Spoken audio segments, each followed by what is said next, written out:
Welcome to চেটেপুটে বাঙালিয়ানা। চেটেপুটে বাঙালিয়ানায় তোমাদেরকে স্বাগত। আজকে আমি নিয়ে চলে এসেছি একদম হারিয়ে যাওয়া একটা বাংলা রান্না, কিন্তু যার স্বাদ হয় মন ভোলানো। ভীষণ সুন্দর স্বাদের হারিয়ে যাওয়া একটা বাংলা রেসিপি নিয়ে তোমাদের সাথে শেয়ার করতে চলে এলাম। দেখো, দেখে চিনতে পারছো এটা কি? এটা হচ্ছে কাঁঠালের বীজ দিয়ে কলমি শাকের তরকারি। এটা যেমন সুন্দর, যেমন সিম্পল, তেমন কিন্তু এটা স্বাস্থ্যকরও বটে।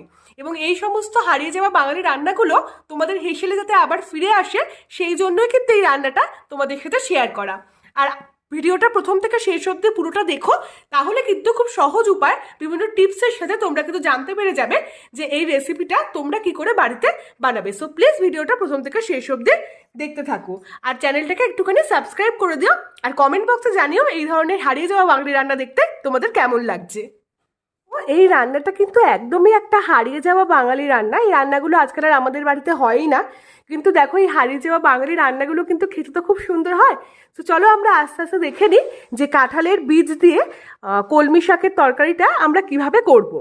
এইসব নামগুলোই আজকাল আমরা ভুলতে বসেছি।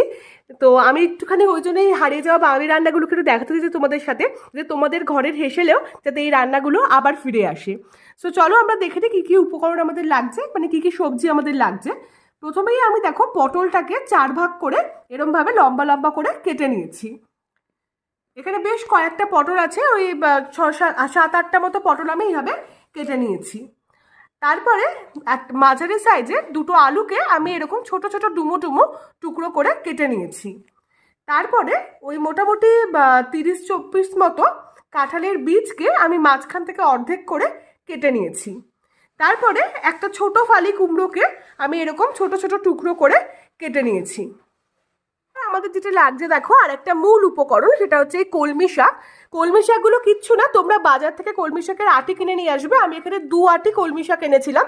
কলমি শাকের আটিগুলো কিনে আনার পর কি করবে, ওই শাকগুলোকে আস্তে আস্তে একটা একটা করে আটি থেকে ছাড়িয়ে নেবে, নিয়ে জল দিয়ে ভালো করে ধুয়ে নেবে। ধুয়ে একটা চালনি বা একটা চুপড়ির সাহায্যে কি করবে, তোমরা জলটাকে ঝরিয়ে নেবে। দেখো আমি চুপড়ির মধ্যে এটাকে রেখে দিয়েছি, এইভাবে আমি জল ঝরাতে এটাকে রেখেছি। এইভাবে কিন্তু কলমি শাকগুলোকে তোমরা ছাড়িয়ে নেবে। দেখো আমরা মূল রান্নার স্টেপে কিন্তু চলে এসেছি। প্রথমে কি করতে হবে, প্রথমে কড়াইতে যে কোনো একটা রিফাইন্ড অয়েল কিন্তু নিয়ে নিতে হবে। আমি এখানে ওই 4 চামচ মতো রিফাইন্ড অয়েল নিয়ে নিয়েছি। এর মধ্যে আমরা ফোড়ন হিসাবে দেব একদম ছোট্ট চামচের 1 চামচ কালো জিরে, আর দিয়ে দিচ্ছে একটা গোটা শুকনো লঙ্কা। এইবার আমরা এর মধ্যে অ্যাড করে দেব আগের থেকে কেটে রাখা আলু।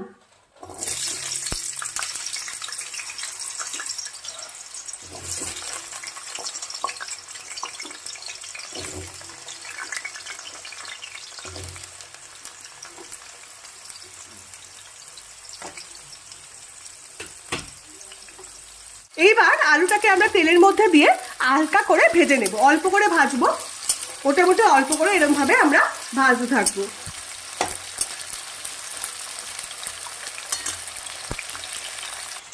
এবার এর মধ্যে আমরা অ্যাড করব আগে থেকে কেটে রাখা পটলগুলো।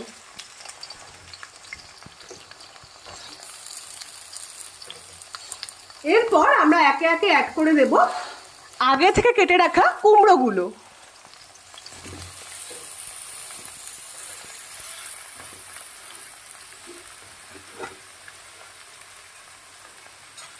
এইবার এই সমস্ত উপকরণগুলো দিয়ে একটু ভালো করে আমরা তেলের মধ্যে নাড়াচাড়া করতে থাকবো। এরপর আমরা এর মধ্যে অ্যাড করে দেব আগে থেকে কেটে রাখা কাঁঠালের বীজগুলো।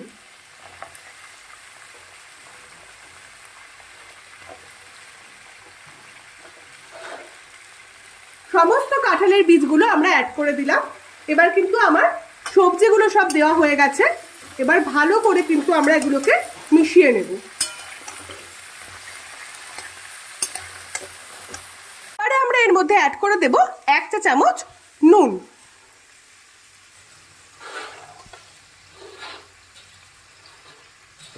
তারপরে আমরা অ্যাড করব 1 চা চামচ হলুদ গুঁড়ো।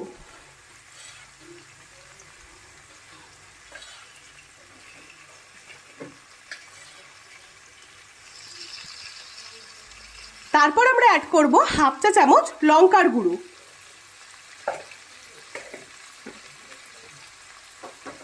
এবার এই সমস্ত উপকরণগুলোকে আবার একটু ভালো করে মশলার সাথে মিশিয়ে নিতে হবে। দেখো মশলা বলতে এখানে কিন্তু কিছুই লাগে না, এই সমস্ত হারিয়ে যাওয়া বাঙালি রান্নাগুলো কিন্তু যেমন সিম্পল কিন্তু টেস্ট হয় খুব সুন্দর। সেই জন্য এই রান্নাগুলো আমি শেয়ার করছি, তোমরা প্লিজ একটু বাড়িতে বানিও, আর বানিয়ে অবশ্যই কমেন্ট বক্সে জানিও কেমন লাগছে। অনেক চ্যানেলে অনেক রকম রান্না দেখায়, কিন্তু দেখো এই ধরনের হারিয়ে যাওয়া বাঙালি রান্না কিন্তু খুব কমজনই দেখায়। সো প্লিজ ভালো লাগলে চ্যানেলটাকে একটুখানি সাবস্ক্রাইব করে দিও, আর পুরো ভিডিওটা শেষ অবধি দেখো। ছোটো ছোটো টিপসের সাথে কিন্তু এই ধরনের রান্নাগুলো হয়ে উঠবে আরও সুস্বাদু।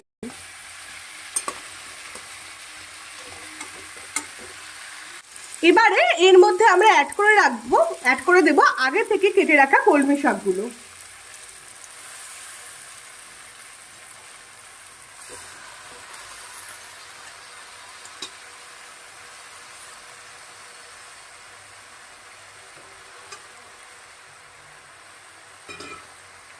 দেখো আমি ওই সবজিগুলোর সাথে কলমি শাকটাকে ভালো করে মিশিয়ে দিয়েছি। দেখো কি সুন্দর লাগছে না, এই সমস্ত হারিয়ে যাওয়া বাঙালি রান্নাগুলো এত সুন্দর দেখতে হয় কি বলবো। দেখো শাকের পাতার রঙের সাথে সবজিগুলো এত সুন্দর লাগছে দেখতে। এবার আর কিচ্ছু করার নেই, খুব ইজি, আগেই বলেছি। এখন আমরা জাস্ট এটাকে একটু চাপা দিয়ে মোটামুটি 5-10 মিনিট মতো রান্না হতে রেখে দেবো। আর অবশ্যই মনে রাখবে গ্যাসের আঁচটাকে কিন্তু একদম সিমে রাখবে, একদম গ্যাসের আঁচটাকে কমিয়ে দেবে, একদম কম আছে 5 থেকে 10 মিনিট এটা এখন চাপা দিয়ে রান্না হবে, ঠিক আছে? 7 মিনিট মতো চাপা দিয়ে রেখে দিয়েছিলাম। এবার আমি ঢাকনাটা খুললাম, দেখো কিরম লাগছে তোমাদের সাথে দেখাচ্ছি সেটা। দেখো এরকম যখন হয়ে আসবে না, তখন এটা ভালোভাবে রান্নাটাকে আরেকটু সুন্দর করে কুক হওয়ার জন্য আমরা কি করব, এর মধ্যে আমরা অ্যাড করে দেব জল।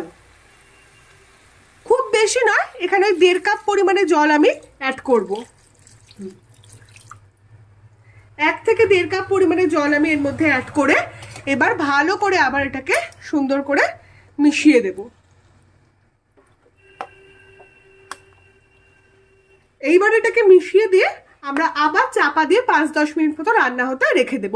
গ্যাসের আঁচটাকে কিন্তু অবশ্যই একদম কমে রাখবে। এবার দেখো কড়াই থেকে আমি রান্নাটাকে নামিয়ে নিয়েছি। তৈরি হয়ে গেল কাঁঠালের বীজ দিয়ে কলমি শাকের তরকারি, একদম হারিয়ে যাওয়া একটা রেসিপি। অবশ্যই ট্রাই করে জানিও কেমন লাগলো খেতে। আর চ্যানেলটাকে প্লিজ একটু সাবস্ক্রাইব করে দিও, একটা লাইক করে দিও যদি পছন্দ হয়। প্লিজ প্লিজ প্লিজ একটু সাবস্ক্রাইব করে দিও। Thanks for watching.